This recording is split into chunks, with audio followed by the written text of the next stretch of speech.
Nie wiem jak wy, ale ja uwielbiam zapraszać znajomych na wspólne gotowanie. Ale żeby trochę to skomplikować, wymyśliłem pewną kulinarną grę, która polega na tym, że znajomi przynoszą mi magiczne pudełko z produktami, których się nie spodziewałem. Moim zadaniem jest przygotować coś z tego, coś wymyślić, coś kreatywnego, fajnego. Więc ja pomyślałem, że też ich trochę zaskoczę, że cokolwiek oni przyniosą, zrobimy to na grillu. Mogę to zrobić na balkonie, ponieważ mieszkam na 10. piętrze i nikomu nie dymię, ale pomyślałem, że zrobimy to trochę inaczej. Rozpalę grilla, postawię na tym wulkaniczny kamień do pieczenia pizzy i każdy będzie mógł sobie w mieszkaniu na stole coś tutaj położyć, co lubi. To, co przyniosą oczywiście.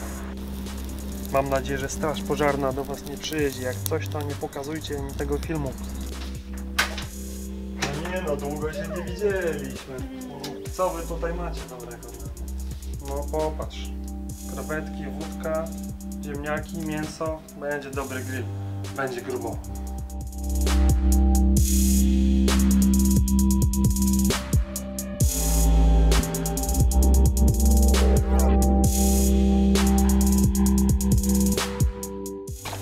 Grill już się rozgrzał, więc mogę go przenieść, ale pamiętajcie, żeby ubrać takie rękawice, bo jest strasznie gorąco. Idziemy z tym na stół. Na sam środek. W końcu na stole pojawiają się kiełbaski jagnięce, mango, cukinia i bakłażan, boczek, wołowina sezonowana, krewetki surowe, ogórki małosolne, kimchi, słonina wędzona i ziemniaki starte na hash browns.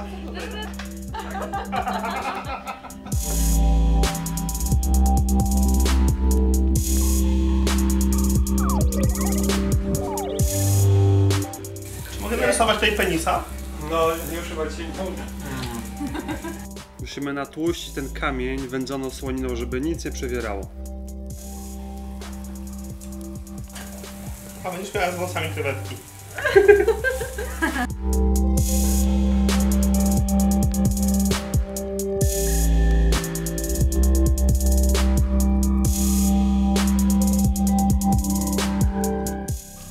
No to pod ten grill. Tak. A bo to się zajebiście pije bez popity. To chyba zaskoczony. Czy ona już jest gotowa, Tomek? Bo ja nie widzę. Przekrój sobie, weź ją sobie połóż i przekrój. No ona już jest dobra w środku.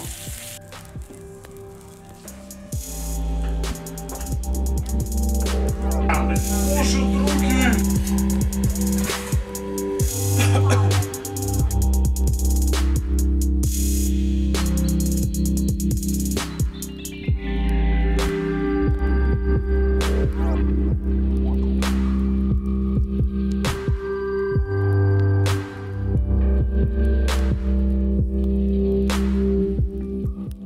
Jako że wódeczka jest z ziemniaków, to zróbmy może coś w końcu z ziemniaków na tym grillu. Najprostsze co można zrobić to są hash brownsy, czyli starte ziemniaki na grubej tarce. Tu mamy pyszne takie placki ziemniaczane, tylko bardzo chrupiące.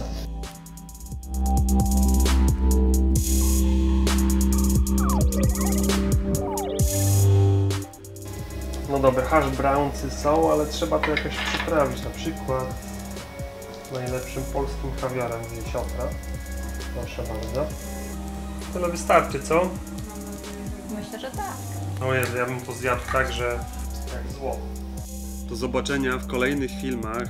Jeśli podobał wam się ten odcinek, dajcie łapkę w górę i zasubskrybujcie mój kanał.